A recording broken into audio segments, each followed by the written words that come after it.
할렐루야. 우리 성도 여러분들이 열심히 기도를 해주셔서 저희 11명 모두 다 건강하게 또 기쁜 마음으로 사역을 마치고 다 귀국을 잘 했습니다. 그리고 저희가 가 있는 동안 한국이 많이 더웠다고 그렇게 소식도 들었습니다. 저희는 아침마다 저녁마다 좀 추워서 이불을 꼭 덮고 그렇게 자야 되는 그렇게 선선한 날씨가 있었고, 백두산은 또 선선한 게 아니라 잠바를 끼워 입어도 추울 정도로 그렇게 바람이 많이 불더군요. 자세한 내용은 물론 이제 보고 예배 때 영상과 같이 드릴 것이고, 선교 사역을 할 때 제일 안타까운 것이 준비한 것을 전달하지 못할 때라고 합니다. 이미 제가 여러 번 설교와 강의를 들은 것인데 제가 직접 체감을 해보니까 아주 다르다는 것을 알게 되더라고요. 제가 그 코스타 갔을 때 선교사님, 이슬람권 선교사님이 간증을 했는데 3년 동안 한국에서 준비해서 그 나라 언어를 배우고 이제 입국을 한 겁니다.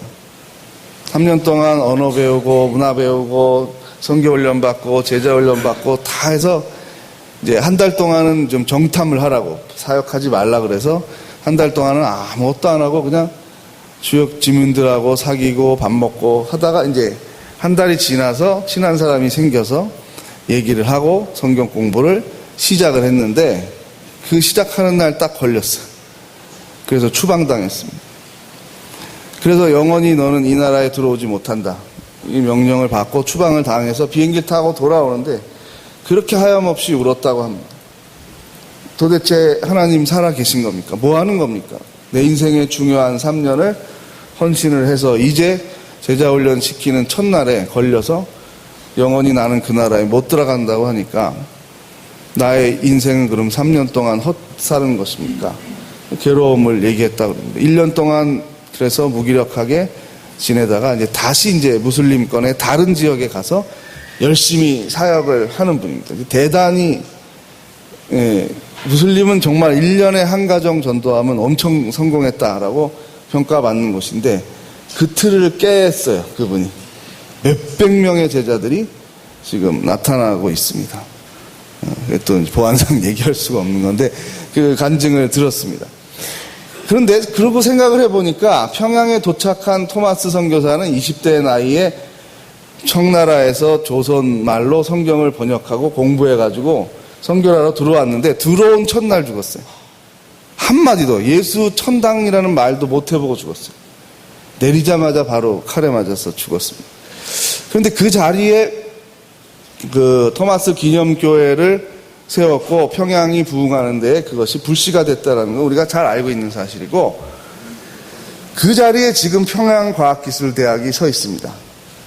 근데 일부러 그 자리를 찾았던 것이 아니라 한국교회가 땅을 사놓고 북한이랑 협약을 해서 너희들 이거는 그 과학기술 발전에 도움이 되는 것이고 우리가 돈 다 대줘서 건물 짓겠다. 그리고 이념 같은 거 절대 가르치지 않는다. 그래서 인문학, 중국도 마찬가지입니다. 연변 과기대를 세운 게 이데올로기 들어오면 안 된다. 그래서 인문학과들은 다 설치 못하고 과학기술만 하게 해서 허락을 받은 거 아닙니까? 그래서 그 터를 사고 공사를 하는데 그걸 파다가 그 속에서 토마스 기념교회의 자리를 우리나라의 선교학자들이 찾고 있었는데 그 땅 판 자리에서 나왔습니다. 토마스 기념교회의 종탑이 나왔습니다. 기가 막히죠. 토마스 기념교회가 여기 있었구나라는 걸 알게 됐고 그 자리를 하나님께서 평양과학기술대학을 한국교회가 세우게 하셨습니다. 저도 8년 전에 헌금을 했습니다. 연변에서 그리로 보내는 헌금을 했습니다. 우리가 어떤 사역을 준비해서 어떻게 해서 이런 성과가 있겠구나, 그렇게 되지 않습니다. 모릅니다. 우리가 할 수 있는 것은 다른 이름으로 구원을 받을 가능성이 없으니까 어떻게 하든 하나님께 쓰임받아서 하나님이 얼마든지 부르시고자 하는 사람들을 구원하는데 내가 작은 벽돌이라도 하나 놓고 또 나를 밟고 지나가서 더 편하면 나를 밟고 지나가십시오. 그런 자세가 있으면 하나님께서 이 모양 저 모양으로 이것을 쓰신다, 사용하신다. 우리나라가 이렇게 신앙의 자유를 누리고 정치, 경제, 문화 모든 부분에 있어서 전후 60년 동안 어마어마하게 발달하지 않았습니까? 그 배후에는 선교의 열매가 있었다는 것을 우리는 잘 알고 있습니다. 복음만 전한 것이 아니라 근대적인 병원과 학교 그리고 여성들을 가르쳐야 한다라는 새로운 시각을 주입한 것도 다 선교사들이었습니다. 그래서 이화여대가 시작된 것 우리는 잘 알고 있지 않습니까? 피와 땀방울이 땅속에 들어가서 썩어지고 죽은 다음에 우리가 그 열매가 어떻게 맺을지는 아무도 모른다는 것입니다. 하나님께서 그 역사를 주관해서 나갑니다. 사람 누구나 다 열심히 삽니다. 목표를 가지고 열심히 삽니다. 그래서 어느 분야에서 정말 특별하면 매스컴에서 보도를 하고 인터뷰를 하고 어떻게 그렇게 놀라운 일을 했는가 하고 그 성취에 대해서 우리는 궁금해하죠. 에베레스트 산에 도전해서 수많은 사람들이 실패했고 죽었습니다. 그러나 그 땅을 처음으로 정상을 밟은 사람이 나타났죠. 그게 바로 조지 멜러리였습니다. 조지 멜러리에게 벌떼 같은 기자들이 가서 물었습니다. 왜 목숨을 걸고 여기에 오르려 합니까? 그의 대답은, 우리가 생각하는 대답은 목숨을 걸고 그 정상에 올랐을 때 엄청난 쾌감이 있고 그 다음에 내가 세상을 정복했다라는 그 희열이 있습니다. 그런 대답을 하지 않았습니다. 자기와의 인내심의 싸움을 통해서 의지를 강화하려는 것입니다. 그런 얘기도 하지 않았습니다. 건강이 좋아서 그것도 아닙니다. 그냥 한마디 했습니다. 산이 거기 있어서 올랐습니다. 무슨 스님과 같은 말을 했죠. 산이 거기 있어서. 제 머릿속에 마음속에 오래 새겨진 말입니다. 그리고 선교를 준비하면서 그럼 우리는 왜 선교를 가야 되나? 많은 돈도 들이고 시간도 들이고 지금은 그렇지 않지만 과거에는 수없이 죽었는데 왜 가야 되느냐? 멜러리가 한 말을 우리가 먼저 했어야 된다. 그곳에 사람이 있기 때문입니다.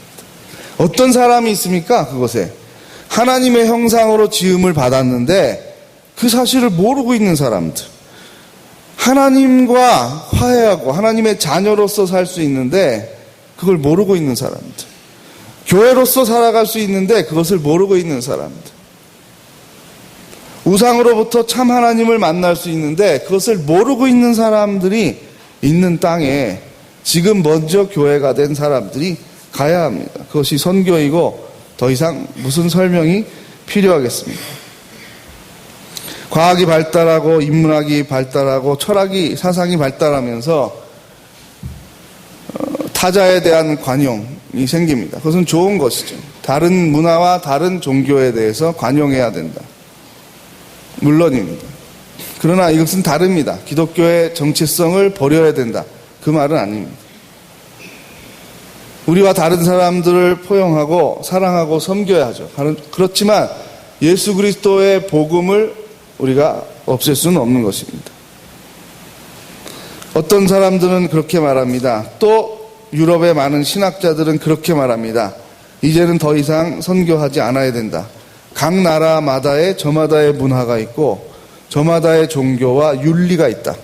그래서 그 윤리대로 살아가는데 굳이 우리가 기독교 신앙을 힘들게 전파할 필요가 있겠느냐. 알아서 그 문화와 윤리에 충실하게 사는 사람들은 하나님께서 구원을 하실 것이다. 이렇게 말하는 신학자들도 있습니다. 유럽의 교회는 지금 어떻게 됐습니까? 어떻게 됐습니까? 선교를 하지 않은 이후에 유럽의 교회는 어떻게 됐습니까? 모두 관광지로 전락해 있습니다. 예배를 드리는 사람들은 줄어들고 관광하는 사람들만 있죠. 교회에서 입장료를 받고 사진을 찍게 하는데 예배를 드리는 사람들은 없습니다. 오늘 우리가 읽은 사도행전 4장 12절은 이번 선교팀이 요절로 삼은 말씀입니다. 예수 그리스도 외에는 다른 구원자, 다른 화해자의 이름을 주신 일이 없다라고 하나님께서 우리에게 계시해 주셨습니다. 계시를 받아들이는 것이 믿음입니다. 내 생각에는 이렇게 하는 게 더 좋겠는데요. 우리가 하나님을 설득해서 하나님을 변화시키는 것이 아닙니다. 하나님의 말씀으로 우리가 변화되는 것이 그것이 신앙생활입니다. 교회가 가는 선교사와 보내는 선교사가 될 때에 교회가 부응하지 않은 적은 없습니다. 그 의무를 다하지 않았을 때 교회는 과거의 건물만 남고 예배자들이 사라지게 됩니다. 한국 교회도 지금 한창 정점에 올라 있습니다. 70년대, 80년대, 90년대로 해서 지금 수직적인 사이클로 상승을 해서 지금은 10년 동안 정체가 되고 있습니다. 그 미래에 하나님께서 우리를 어떻게 인도해 가실지 모릅니다. 우리의 겸손한 신앙과 선교에 대한 열심, 그리고 이 땅의 삶에서도 정의를 세워나가는 것, 창조의 질서를 보존하고 하나님께 모든 주권이 있음을 고백하는 삶을 통해서 하나님의 살아계심을 드러내야 하고, 그렇게 증거하는 것 속에서 우리가 신뢰를 얻어야 합니다. 교회가 이기적이고 예수쟁이들이 자기들만 천당 간다고 하고 지역사회와 한국사회, 그 터를 밟고 있는 사회와 무관하다라고 생각이 되면 더 이상 전도와 선교는 되지 않습니다. 교회의 숫자와 건물과 기도원의 건물, 그리고 무덤, 이 모든 것들을 늘려가는 데에만 치중을 하게 되면 하나님께서 그 촛대를 다른 나라로 옮깁니다. 그것이 선교의 역사였습니다. 아직은 한창 미국과 우리나라 두 축을 사용하셔서 하나님께서 세계 선교를 감당을 하고 계십니다. 그리고 지금 열심히 중국을 준비시키는 데에 있습니다. 그러한 사명을 우리가 감당하는 경험을, 아주 빙산의 일각이죠. 수많은 수백 가지의 선교의 형태 중에서 하나를 경험해 본 것입니다. 중국 선교 전략도 10가지가 넘습니다. 지역마다 어마어마하게 차이가 납니다. 그 중에 하나를 우리가 한 것입니다. 특별히 평화 통일과 이 조선족들을 후원하는 것. 통일이 된 이후에 더 우리보다 먼저 들어가서 활발하게 기초를 닦을 수 있는 자원들이 바로 조선족 교회다라는 것을 생각해서, 그들이 지금 상당히 어려운 환경에 있습니다. 대한민국으로 대부분의 사람들이 일을 하러 나갔기 때문에 조선족 교회들이 와해가 되고 있습니다. 가정들이 붕괴가 되고 있습니다. 지금 사역자들이 너무너무 힘들어합니다. 그래서 그들에게 힘이 돼주기 위해서 우리가 또한 그 동북 삼성의 지역을 갔던 것입니다. 북한의 가장 근접한 마을, 아마 전 세계에서 가장 북한을 잘 볼 수 있는 지역이 그 중국의 삼합이라는 땅입니다. 두만강 상류인데 삼합이 이렇게 위에 구릉이 있습니다. 구릉이 있어서 거기서 딱 북한의 마을을 전체를 내려다볼 수 있는 그런 전경을 볼 수가 있습니다. 제가 8년 전에 그것을 보고 하나님의 음성을 들은 게 있습니다. 그래서 그걸 마음에 새겨놓고 있기 때문에, 그 그림이 너무 선명하기 때문에 이번에도 다시 그것을 찾아갔습니다. 비가 오는 날이라서 좀 흐린 날이라 보다 선명하진 못했지만 우리 눈으로 또 사진으로 명백히 북한의 마을을 또 사람들을 찍을 수가 있었습니다. 오늘은 사진을 몇 장만 보여드리고 보고 예배 때 동영상을 좀 자세히 보여드리도록 하겠습니다. 사진을 좀 보여주십시오. 여기가 환경북도 회령입니다. 저 앞에 보이는 강이 두만강입니다. 두만강 상류는 굉장히 폭이 좁습니다. 저게 물이 가장 늘어났을 때인데, 물이 안 늘어났을 때는 걸어서 무릎 정도밖에 안 찬다고 합니다. 그래서 걸어서 넘어올 수가 있는 것이죠. 그러니까 우리가 중국에서 저쪽 북한을 바라보고 기도를 하고 찬양을 하고 사진을 찍은 것입니다. 다음 사진을 보여주시면요. 여기 마을을 정돈했다라는 걸 느낄 수 있었습니다. 탈북자들이 이리로 많이 내려가니까 8년 전에 제가 봤던 허름한 집들이 다 철거가 되고 새롭게 기와집으로 전부 다 깨끗하게 마을을 단장해서 아마 당성이 높은 사람들을 여기다가 배치를 했으리라, 그렇게 생각이 듭니다. 다음 사진을 보면 그 회령에 있는 공장의 모습입니다. 그리고 가장 근접한 거리에서 이제 있는 건물이고, 그 옆을 보니까 빨간 글씨가 이제 보여서 우리가 거기를 좀 걸어 내려가서 확대 사진을 찍었습니다. 그러니까 글씨가 보이더라고요. 그리고 일하는 사람들이 보이죠? 그래서 이렇게 줌으로 이렇게 보니까 뭐 김정은 어쩌고 저쩌고 뭐 이런 거 쭉 써 있는 게 저 빨간 데 있는 글씨들이었습니다. 그리고 특이했던 것은 전에 이 철조망이 없었어요. 철조망이 없었는데, 그래서 그냥 걸어올 수가 있었는데 이 철조망이 생겼다는 것이 특이한 사실이었습니다.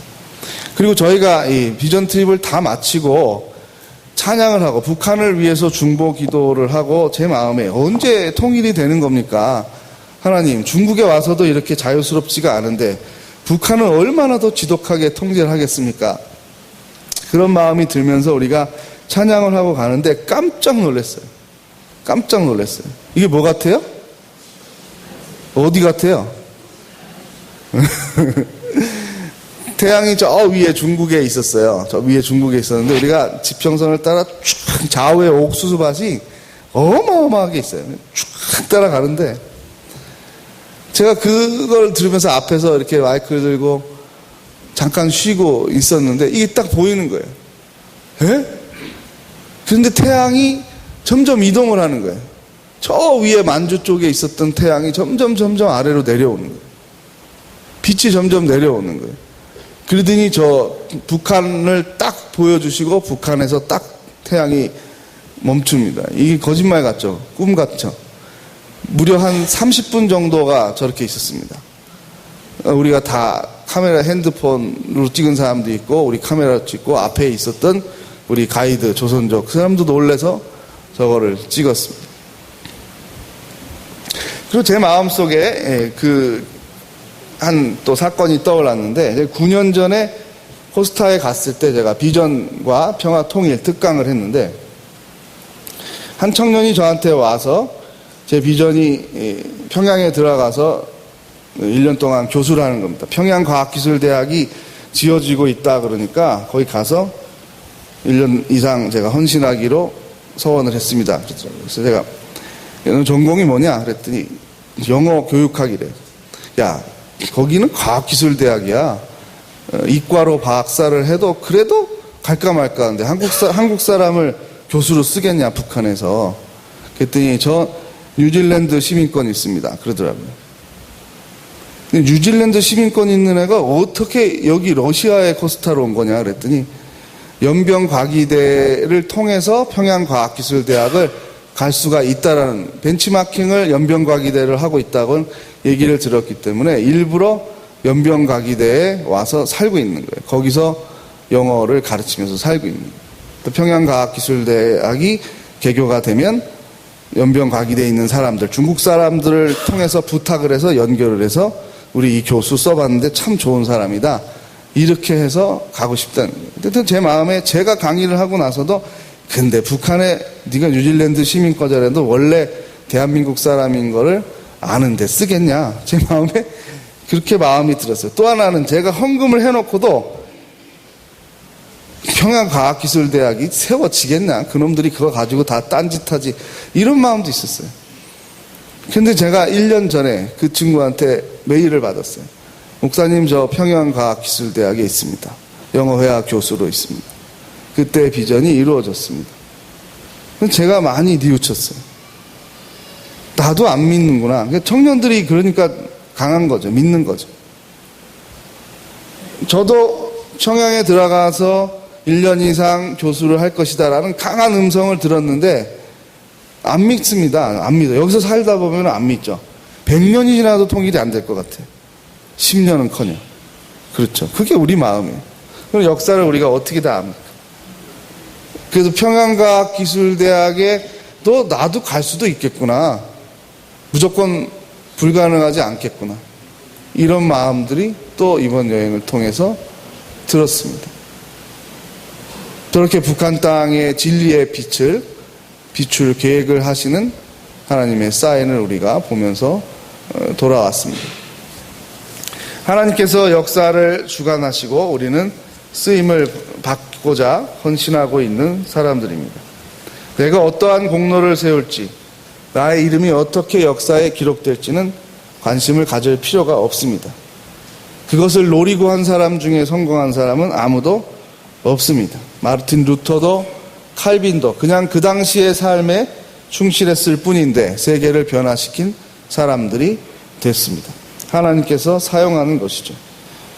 특별히 이번에 또 감동을 했던 것은 청년들이 매일 모여서 우리가 선교 여행을 하는 그 5일 동안에 밤마다 모여서 기도회를 했다는 것입니다. 제가 지시를 한 것도 아닌데 그렇게 자발적으로 모여서 이런 모임을 했습니다. 11주 동안 평일에 밤 늦게까지 성경을 읽고 다른 사람들을 마음에 품고 기도하는 일이 3달 동안 성광교회 평일에 밤에 있었습니다.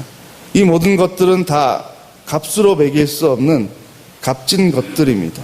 이것의 결과와 열매가 무엇이냐? 아무도 말할 수 없습니다. 그러나 하나님께서 얼마든지 이것을 가지고 쓰기 시작할 수 있다고 생각을 합니다. 그래서 하반기와 내년을 더 기대를 하게 됩니다.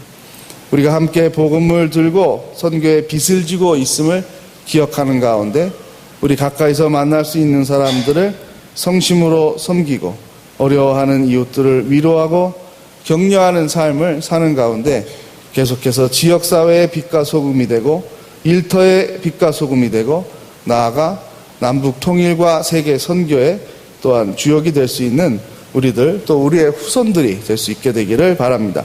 이제 말씀을 마치겠습니다. 하나님께서는 한국교회가 선교의 빚을 지고 있음을 기억하며 살기를 원하십니다. 아멘. 하나님께서는 성광교회도 세계 선교의 사명을 잊지 않고 참여하기를 바라십니다. 아멘. 하나님께서는 우리가 북한을 품고 중국 선교의 사명을 감당하기를 권면하십니다. 아멘. 찬송 521장 1절을 하겠습니다.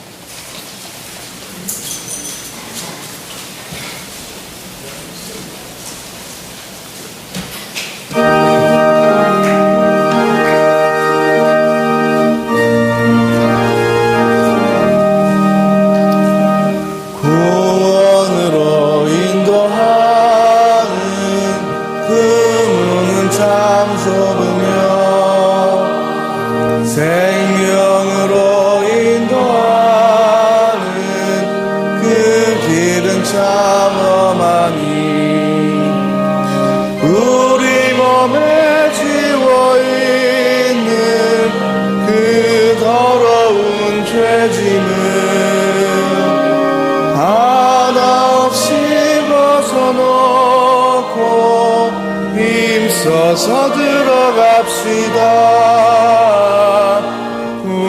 구원으로 인도하는 그 좁은 문 들어가 영생으로 인도하는 그 생명길 갑시다. 우리 합심하여 기도할 때 우리 가는 선교사의 역할, 보내는 선교사의 역할을 계속 감당하는 우리 성광교회가 되게 해달라고 기도해 주시고 우리가 올해 마음을 품고 갔었던 그 지역과 그 사람들 또 그 사역자들을 위해서 기도를 해 주시고 또 하나님께서 평화 통일을 이루어 주시고 복음의 빛을 북한 땅에 밝히 보여주시고 우리를 도구로 사용해 주시옵소서. 함께 통성으로 기도하겠습니다. 하나님 아버지, 우리에게 은혜를 주셔서 자원하는 마음을 주시고 11명의 단기 선교사가 중국 땅을 밟고 돌아올 수 있게 해주신 것 감사합니다. 국경지대를 비전 트립을 하며 북한을 마음에 품고 더 성심을 담아 기도하며 통일을 위해 우리들이 무언가 하나님께 쓰임받으면 좋겠다는 헌신의 마음을 가지고 돌아오게 하시니 감사를 드립니다. 이 하나님께 받은 은혜를 나누며 살아가며 우리가 보고의 배를 또 드릴 때 더욱 풍성한 은혜를 나눌 수 있는 우리들이 되게 하여 주시옵소서. 보내는 선교사의 역할을 성실하게 감당한 성광교회 모두에게 하나님께서 복을 주시고 마음에 자원하는 마음과 기쁨을 주시고 감사가 중심이 돼서 지역사회의 빛과 소금, 일터의 소금, 가정의 빛과 소금이 되며 전 세계 열방을 품어나가는 하나님께 쓰임받는 우리 성광교회와 우리의 후손들이 될 수 있도록 주님 함께하여 주시옵소서. 하나님의 은혜로 단기 선교사들을 파송할 수 있었고 또한 건강하게 돌아올 수 있게 해주신 은혜 감사를 드립니다. 하나님께서 씨앗을 심어주시고 가꾸어 주시며 자라게 하시며 열매를 맺게 하여 주시옵소서. 하나님께 쓰임받고자 하는 열정과 헌신이 늘어가게 하여 주시고 가는 것, 보내는 것, 또 지역사회를 섬기는 것, 또 한국교회 전체를 위해 평화 통일을 위해 중보하는 것을 잊지 않는 우리들 되게 하여 주시옵소서. 모든 민족의 아버지 되시는 예수 그리스도의 이름으로 기도하옵나이다. 아멘.